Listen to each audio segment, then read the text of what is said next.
So welcome, Terence. So It's a pleasure to be here. great, good to have you. Absolutely. So, God, there's so much that we can really embark upon to talk about because you have Terence has been so interesting in this world because he's bringing such a rich array of different kinds of thoughts and fantasies to the fore. And so what I would like to talk about first is if you would bring us up to speed on one of the main focuses of your work, which has been the software program dealing with time and novelty. You've spun out this entire idea of a theory of novelty, as you describe it, and maybe you can talk a little bit about that. Well, the software is now available in a DOS version and in a very advanced Mac version. The raison d'etre for this present speaking tour is we're in what's called a novelty plunge, according to the theory. In other words, a very concentrated period of time in which a lot is predicted to happen. And since these predictions are the only way we have of testing novelty theory, it's very interesting when there is a prediction of a very deep plunge in novelty, because then you get to actually measure the incoming data from the real world, so-called, against theory. So we are now in a deep novel plunge? Yes, we're in a novelty plunge which began around the end of February and which will reach its maxima the middle of next week and then sustain itself through the summer. So it's not simply a plunge into novelty, but a plunge into novelty followed by a period of very intense exploration of that deep state of novelty. Perhaps it's only fair, Terence, to let the audience know from the outset that one of the main places of focus that you've been involved in the past 20 years or so has been in dealing with shamanically sanctioned plants and bringing the wisdom of the plant world, you could say, to the foreground of our society. Yes, I've been very interested in hallucinogenic experience and shamanism and that sort of thing since the 60s. And what it has to do with time is, I think if you spend enough time looking at these things, you come to see that the shamanic metaphor, the magical metaphor, are not as fully satisfying as thinking about these things in terms of dimensionality, that actually you do go into another dimension, not in the metaphorical sense, but in a sense that a mathematician would understand. It's a... Would you say a literal sense? A literal sense, yeah. Now, many people who are very interested in dimensionality have been using all sorts of different ways, have been attracted to anywhere from the use of flotation tanks to all sorts of different kinds of tantric meditations from the Buddhists, from the Sufis, from the Kabbalists, and elsewhere. Now, maybe it would be interesting to hear your point of view on these, which are really post-shamanic religious kinds of disciplines. And you have some points of view on it that would be nice to hear. Well, I mean, the most practical point of view is whatever works for you, you should use. If we then try to generalize to what works for most people, it seems to me the use of plant hallucinogens is particularly effective simply because it transcends ideology, it transcends ritual, it goes directly to the physical brain, and by perturbing the living brain, it perturbs consciousness. And then out of that experience, conclusions are drawn within a cultural framework. And so, you know, an Aboriginal rainforest shaman may get one reading on that, and someone with training in quantum physics or something like that may reach a different conclusion. But the important thing of all these techniques, whether pharmacological or you mentioned Tantra, is to perturb consciousness into insight about itself by some means.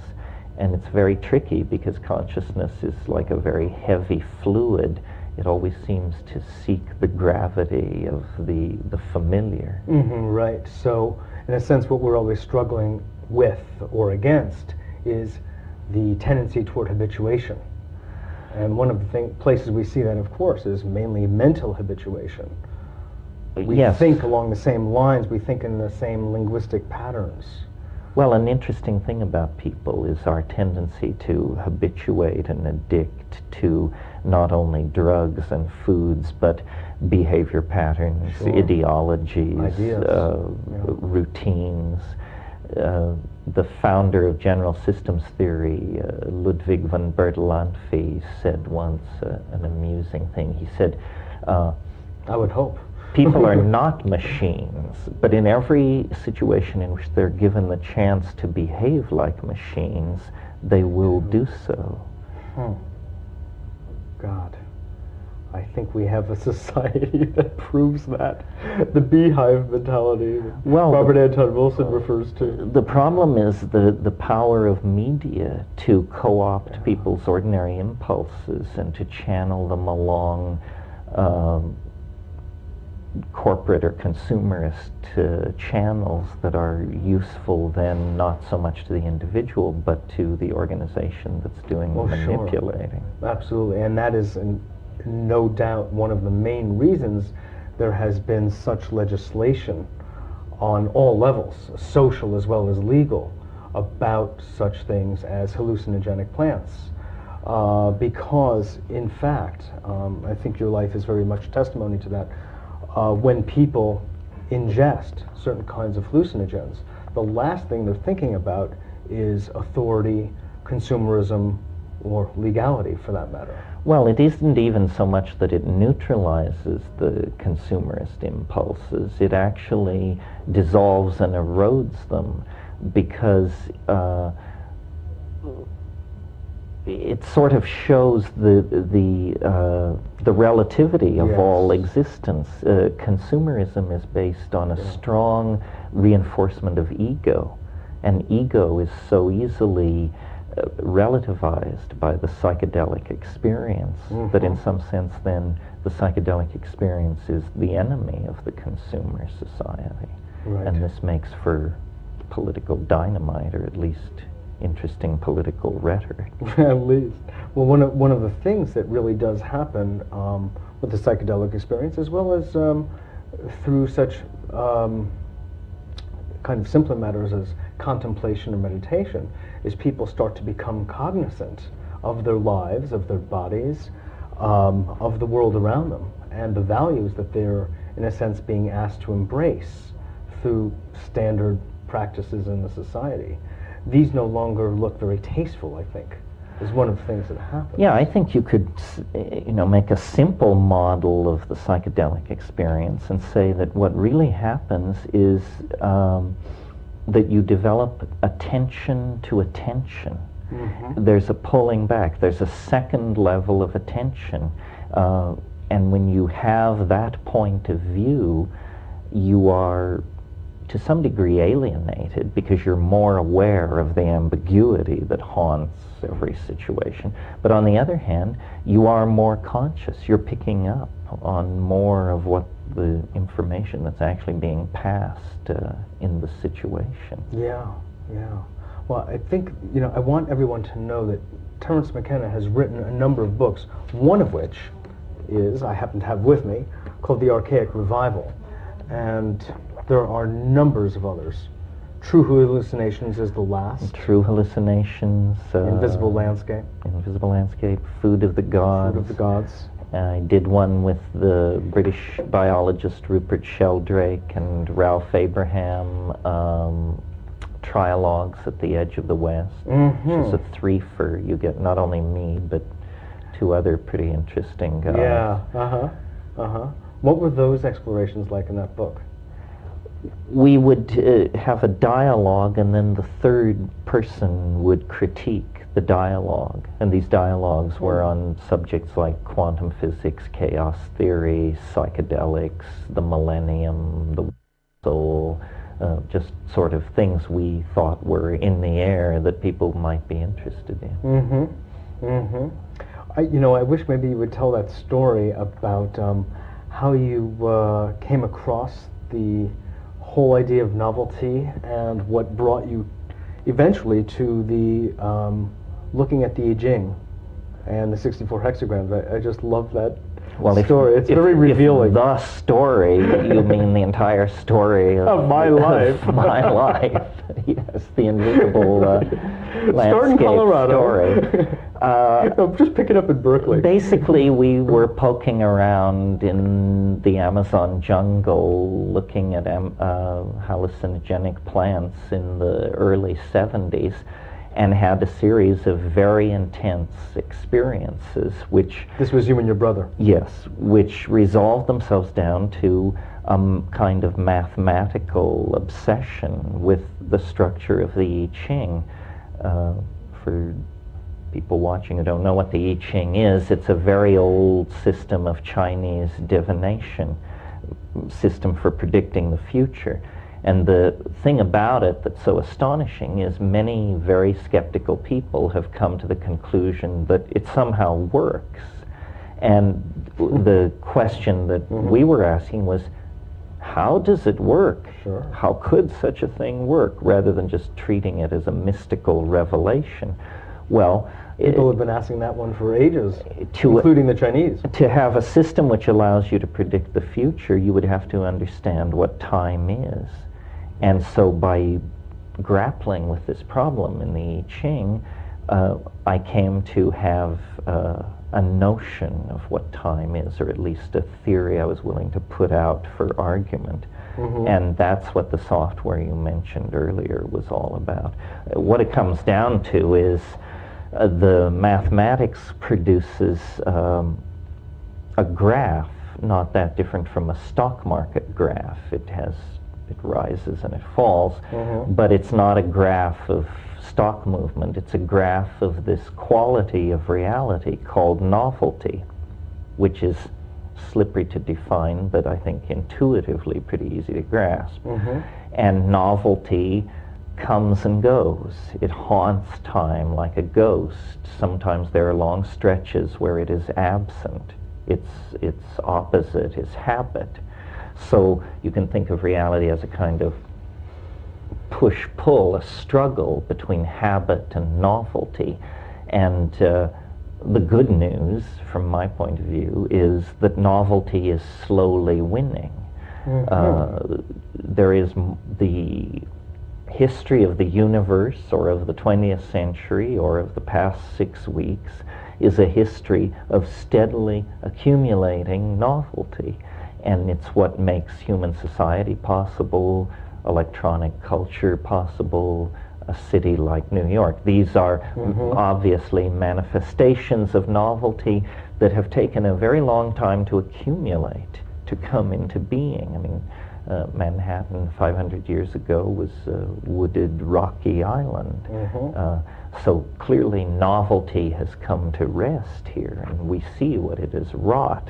Well, in a sense, the entire planet is in the grip of this developing efflorescence of novelty. But it isn't something which develops smoothly, 1% more per day or something like that. It isn't like fits and starts. Exactly, fits and starts, ebb and flow, but tending always toward greater novelty eventually. And I think, we're reaching the place with it now where the speed at which the novelty is ingressing is so great that people can feel it in their own lives. It's not an abstraction. People feel something akin to psychic weather. And it comes in, and novelty is frozen for a few weeks, and then the front breaks up, and novelty, you have more than you can handle, So there must be this intimate relationship, really, between your description of novelty and our perception. Yes, in a sense, I'm asking people to observe something within their own inner dynamic that was always there, but that they really had no vocabulary for. I mean, one vocabulary that somewhat speaks to this is the concept of Tao. I mean, if you know anything about Tao, it's an idea that there is an invisible force that permeates the world and it builds things up, dynasties, love affairs, corporations, and it tears them down according to very mysterious dynamics of its own. Well, that's precisely what we're talking about. The only thing I've tried to do is to replace mysticism with mathematics and say there is this force, but it can be known. It can be charted in the way that we can predict the weather or predict bond prices. So, so novelty, the theory actually has some very practical uses in that case.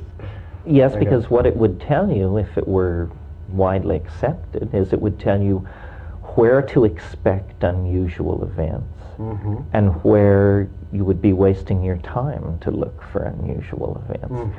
It doesn't tell you what will happen, because that is indeterminate, I believe, but that there is a kind of landscape over which events flow, sometimes faster, sometimes slower, like water over a terrain.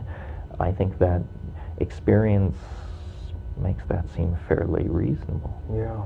You know, you're just reminding me of a weekend I spent with you a couple of years ago at the Open Center when you said something about the nature of science and how we've been in a sense scientifically programmed to value science on a belief system level, you would say, to think that it is really the be-all, end-all. But you made a very important point that's always really stuck with me, which is that there's one domain that science does not control for, but acts as though it controls for, and that's time. That time, you said, had a topography, that it had a shape to it, and that an experiment that is conducted on a Monday will not necessarily yield the same results on a Thursday afternoon. Yes, well, you put your finger on a complex epistemological issue. Science, as we know it, uses probability theory as the fundamental mathematical tool. And how that works is you gather data, you put all the data together, you add it together, and then you average it. Well, this act of averaging has not been philosophically fully explored in terms of what its implications are. When you average a bunch of measurements, let's say, you smear out their individuality. And so behind the use of averaging and probability theory is the implicit assumption that it doesn't matter when the measurement was taken. In other words, in science they say time is not a dependent variable. It's invariant. But that's just a guess. Yeah. We don't know that it's invariant. In our own experience, no love affair ever happens the same. No flu is quite like any other. No dinner is quite like any other. Sure. Our human world is filled with the unique felt presence of unique experience. But science gives us a world always based on these probabilistic generalities, which I think do great damage to the subtle, fine structure of experience. Well, if we just look at a lunar cycle, I mean, we see that every single day is actually qualitatively and quantitatively different. That one day is never going to be the same, by definition, as another day. Well, you could almost say, I suppose, that the scientist seeks what is similar between any 2 days, or bluebirds, or glaciers, and the poet seeks what is different. The artist seeks to celebrate the unique, and so they really represent two ends of a kind of spectrum. Sure. I mean, each has its own value. But this isn't to negate the value of science, but in a sense, science needs to undergo some pretty serious self-critiquing, because over the past 300 years or so, what has happened in science is by concentrating on picking things apart, the idea of spirit or a vital unifying intellect or a force, that all has been completely discredited by science. And so, and it leaves you then with no basis for any ethic or anything. I mean, basically, people and animals are machines in this view. And if you believe that, you start treating them like machines, and you start putting machine-like politics in place, and it becomes nightmarish fairly quickly. So, and it's all right. I think science is coming along. It's a natural, well, it's a natural tendency of human beings to hit the easy problems first. And the easy problems are things like what's going on when a ball bearing rolls downhill, and what is water made out of. And the tricky problems that are... one we haven't actually answered fully yet. Well, no, but the really tricky problems are questions like what is memory? What is language? What is existence? Yeah. And so these questions are eventually going to be... What is a magic mushroom? What is a magic mushroom? You've been...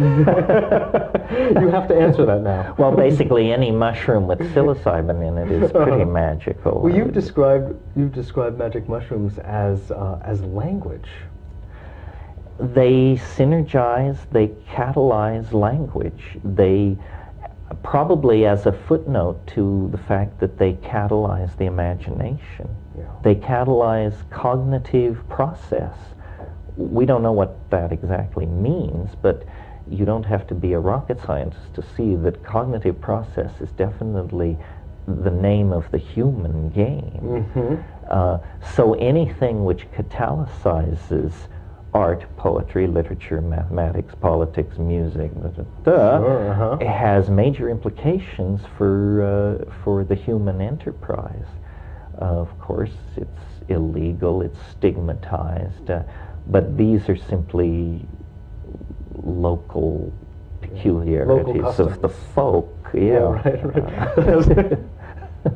Has nothing to do with the great longevity of time. Or the real meaning and implication of these things. I'm sure whatever work they do it whether they're scheduled or not. Exactly. They're not going to be limited by local customs of the United States or European governments at this little point in time, which is but a blip on the screen. In fact, that's actually one of your great gifts to us all, Terence, which is to, for me, I really feel myself expand when I listen to you speak, because I give up all local notions of time. And it goes far beyond in each direction, by the way. Not just two, actually. It probably goes in more than that. Not only when will it end, but when did we get here? Yeah, really. Well, you also talk about this transcendental object at the end of time. Well, in an effort to understand novelty, where it's leading, you have to, if you extrapolate the notion, you have to realize it must lead to the most novel thing there is, that which there cannot be greater novelty than. So that's the transcendental object at the end of time.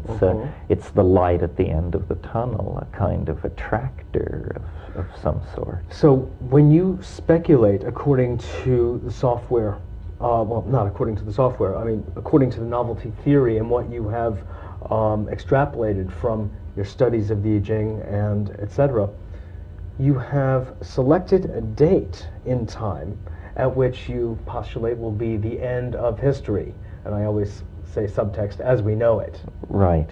Could you say they're saying that we're out of time? Is that possible? We are, if not out of time now, soon to be out of time. Soon to be, right. It's a very bizarre notion, isn't it? I won't accept it.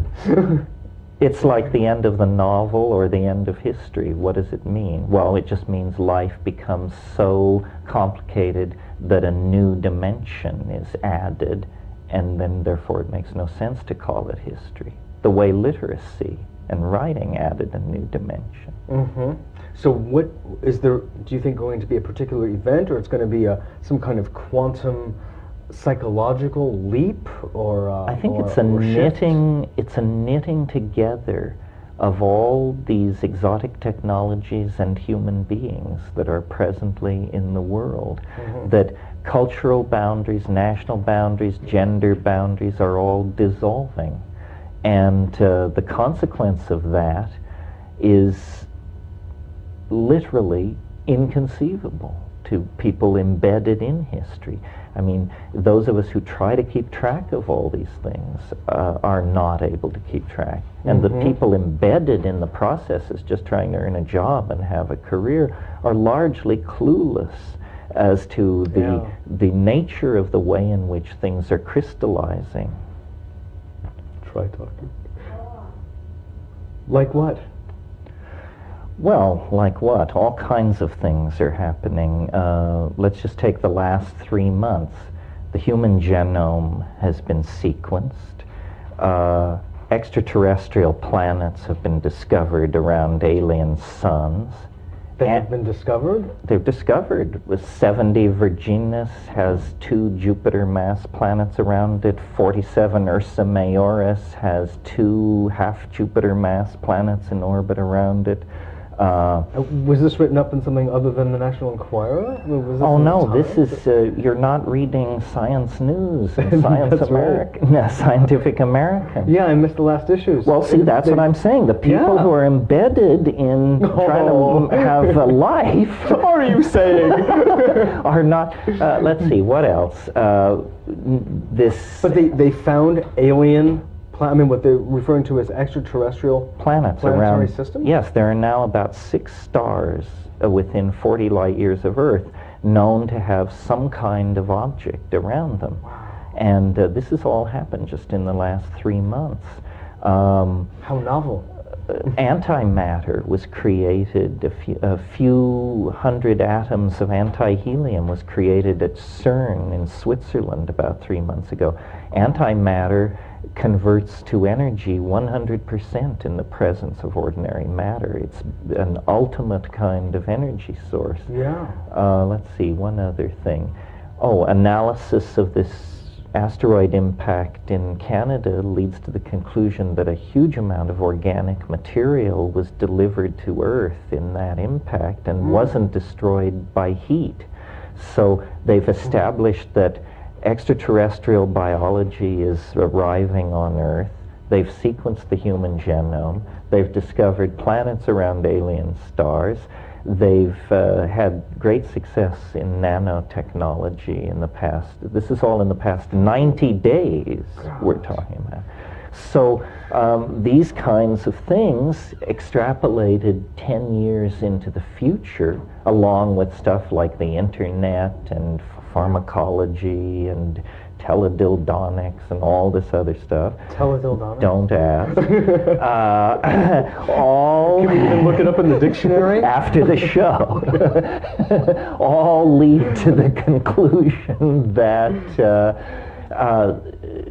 we are transcending ourselves faster than we realize. We are becoming unrecognizable. The transformation is not going to happen. The transition is underway. It's underway. Yeah.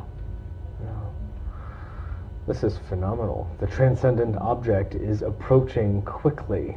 It's emerging. Yeah. It's just, well, to take one example fairly close to home to most people, the internet.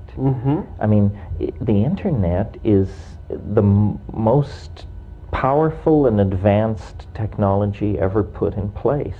It's arisen virtually in the last 5 years. The world doesn't look substantially different. I mean, we didn't have to make highways or any of the things that other technologies have demanded, and yet really the nation state is now obsolete. So probably is the office as we know it. Corporations and nations haven't yet realized, but when they begin to understand how much money they can save through telecommuting and this sort of thing, the whole raison d'etre for clustering into enormous cities may just disappear. The other thing is, the internet is in a tremendous force for empowering the margins. All sexual minorities, all political minorities, all artistic minorities now can build very powerful communities on the internet and push their vision, whatever it is, forward. So traditionally, power to communicate and to control communication has been one of the most closely held prerogatives of the powerful. And now it's just, it's been given unto our hands. So I find that very exciting. I think that I haven't felt this kind of excitement with a new technology since the introduction of LSD.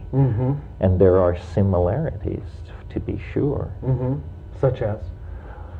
Well, both empower community. And the internet was largely created by people who were very much formed by that earlier revolution. I mean, the people who write VRML, the people who are putting Netscape and the new search engines and all this stuff out are freaks. I don't think they would balk at that label at all. They're people who love working in these areas because they represent the same kind of feeling of unlimited possibility that the psychedelic community had in the 60s. Yeah. You know, I'm just wondering about the internet. I've just been thinking about it and just getting involved in it myself, and would like to hear what you have to say about this, because the powerful have always, as you said, held a very close hand over media, and that's one of the ways they maintain their, even if somewhat false power, they still have that position. Is there a way of propagandizing the internet where a couple of powerful, or of the powerful, power-possessing beings, as they're referred to, can usurp the general community feeling or community access? I don't really think so. I mean, I think that what the internet is so fundamentally a different beast, and here's the distinction that I would make. For at least 200, maybe 300 years, Western civilization has been largely shaped by what is called mass media. Means, first of all, newspapers, and then all the electronic mass media. The nature of mass media is what's called one-to-many communication, where a letterman or somebody speaks and millions listen and emulate. The internet is what's called any-to-any communication. You and I can have an email exchange, or I can send email to 1,000 people, or I can join a chat group of several hundred. And I think the changes are more profound than we can even imagine, because the mass media created two things which we cannot imagine living without: the idea of the public and the idea of the citizen. And these now we hear a great deal about how society is dissolving into anarchy. What it means is there is no more public consensus, and that is because the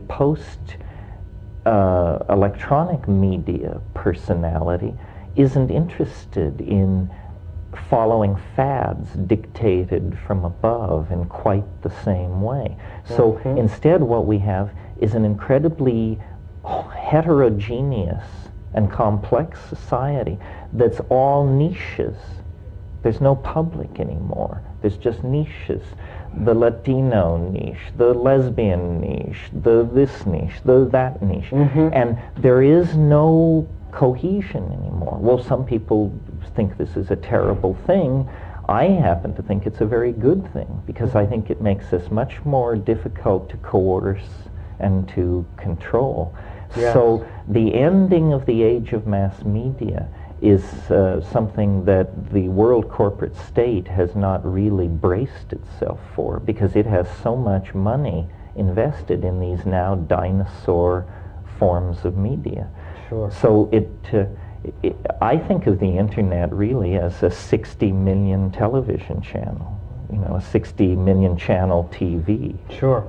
And naturally Interesting. that creates, and it's a two-way deal. Yeah, right. It's interactive. I think the only way to deal with media and keep your wits about you is to produce it, not consume To it. wit. God forbid, do not consume it, and then do not flee it. That doesn't work either. The people say, well, I don't. Read Well, they're just, newspapers they're or know-nothingism, even more easily manipulated. The key Yes. is to produce. And things like Photoshop and Macromind Director, and I don't work for any of these people, but I use their products, are incredibly empowering.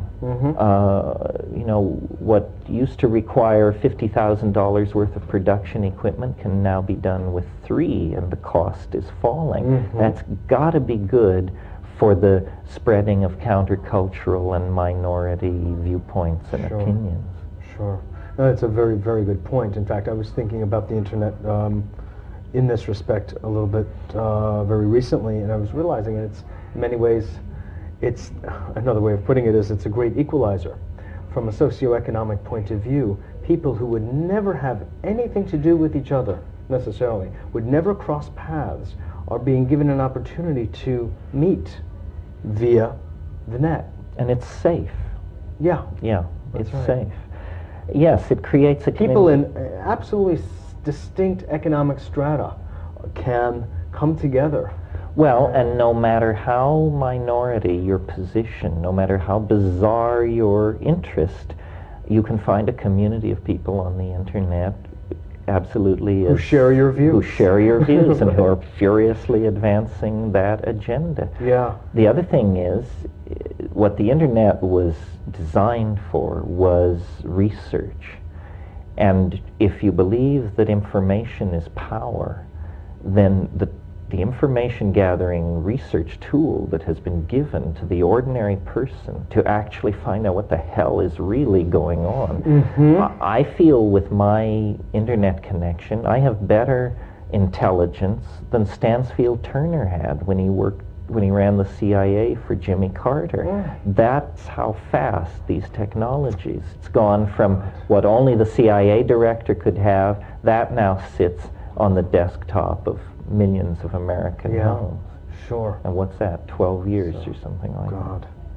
So there's an incredible dispersion of information. And acceleration of connectivity. Everybody's getting connected the way they wish. And of course, some of it is perverse and some of it is silly and trivial. But As we had people will silly and perverse and trivial long before we had the internet. Right. Yes.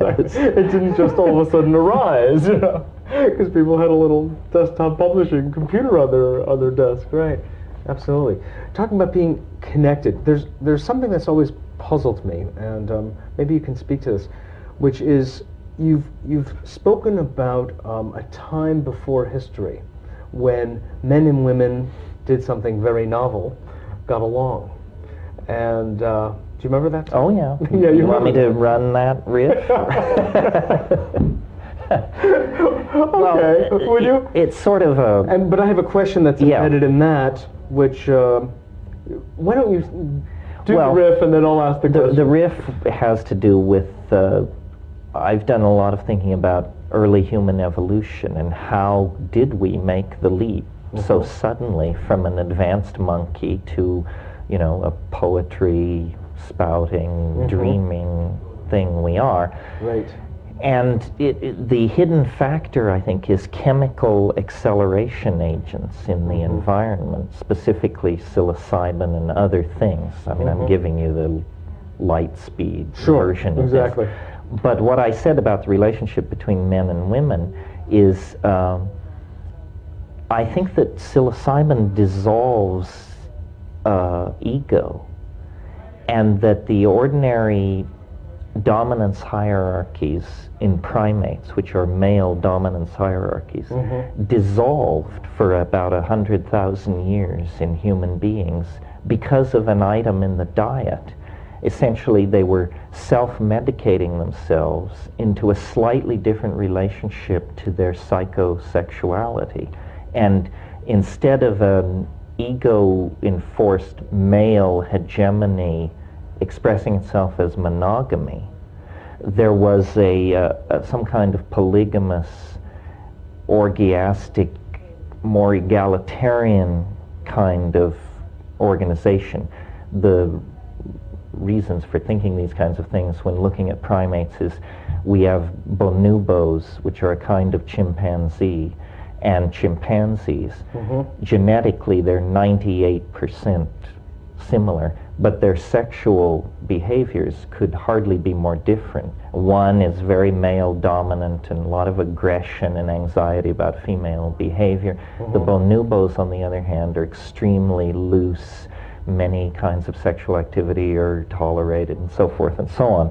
So it looks like in human beings, though how we express ourselves sexually is hugely important to us, it is not very tightly bound to genetics. It's more like a cultural choice. You're free to be monogamous, polygamous, heterosexual, homosexual, bisexual, asexual. This is not usually the case in an animal species.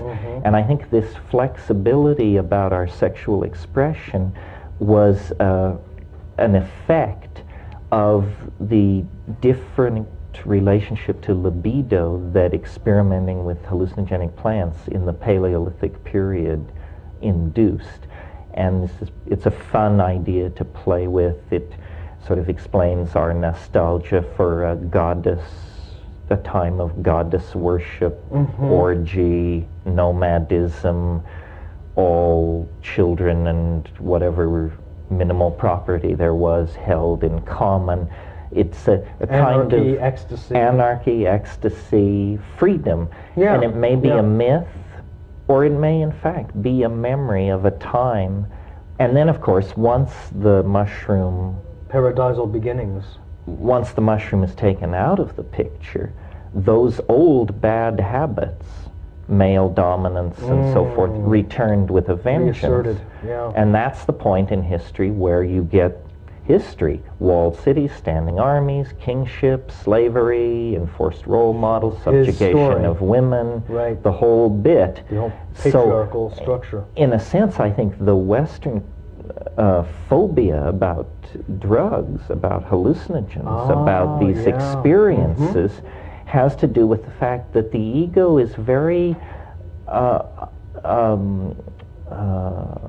uncertain of its role. It's not strong. It's fragile. It's full of fear and paranoia that it could easily be unseated. And of course, take 5 grams of psilocybin in silent darkness and your ego will be unseated. So. That's right. We would like to say once and for all, but it doesn't seem to go quite that way. But okay, well, thank you for that riff. I appreciate it. The question is, what I've wondered about in listening to you over the years, and they've been wonderful years, I'll have you know. In fact, we met originally in 1988. I was at a seminar on the subject of physical immortality where Terence was giving a talk. We were just reminiscing about that just before. What was that famous line you had for... You're immortal as long as you live. Voila, there we have it. What is the role, and especially since you have gotten so very involved in the I Ching, which touches so many precious elements of human life, what is the role of character, and you could say character development, in the shamanic and the psychedelic experience? Well, it's an interesting question. I think sort of we touched on this a little bit earlier in our talk, where I talked about developing the observer of attention, that there is a developing of a sense of... like a cybernetic position, actually. Well, and a sense of proper relationship. I mean, a shaman is neither inflated nor deflated, neither excessively humble nor excessively pretentious. And humor if someone claims to be some kind of shaman and they do not take themselves lightly, then they're probably some beetle-browed maniac of some sort going for your wallet or worse. You know, a sense of relative proportion and humor, and a sense of not the inevitability, but sort of just the power in things to unfold themselves along their own pathways. I've met a lot of shamans because I spent time in the Amazon basin, and invariably the signifying characteristic is simply a feeling of being at ease in their presence and a feeling of penetrating intelligence. It isn't that different from talking about Tibetan lamas or anyone like that. I mean, penetrating intelligence. Some people differ with me, but I really believe salvation has something to do with intelligence.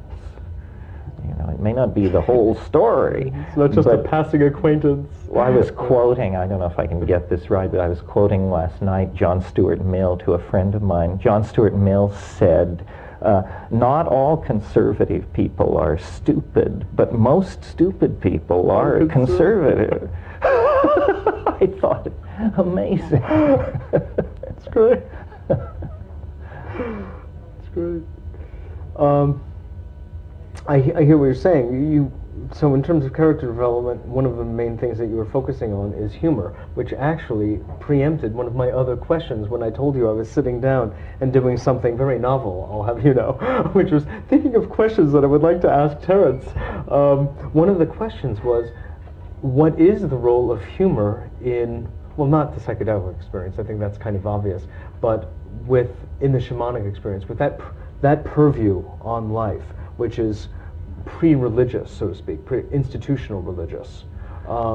What is the flavor of the life when people are so close to the earth and the plants? And is that something that you are inviting people to consider these days in 1996 now as a way for us to open up toward the transcendental object? Well, I'm not sure I follow the entire question, but I'll try a yes. Okay, yes. Fine. All right. Do you want me to rephrase it, or do you want to just take a stab? Let me take a stab at it. Two human activities seem to me pretty much to be outside of history. I mean, one is orgasm and the other is laughter. And they are physiological responses to circumstance that are universal. We do it no differently if we're French or Armenian or whatever.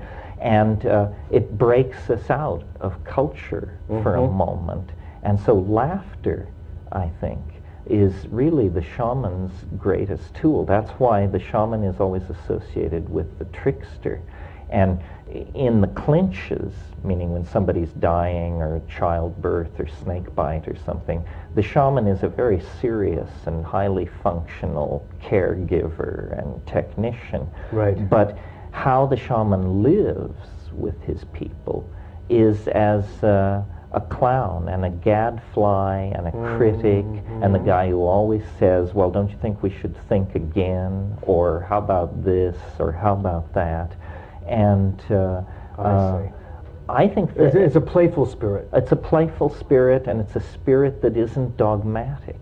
And that's really important. These cultures are hideously dogmatic. God, yes. But the shaman is the one person in the culture who is deputized to make fun of it. And so I see ourselves as bohemians, as freaks, as natural critics of the society we live in, as, in that sense, performing a shamanic function.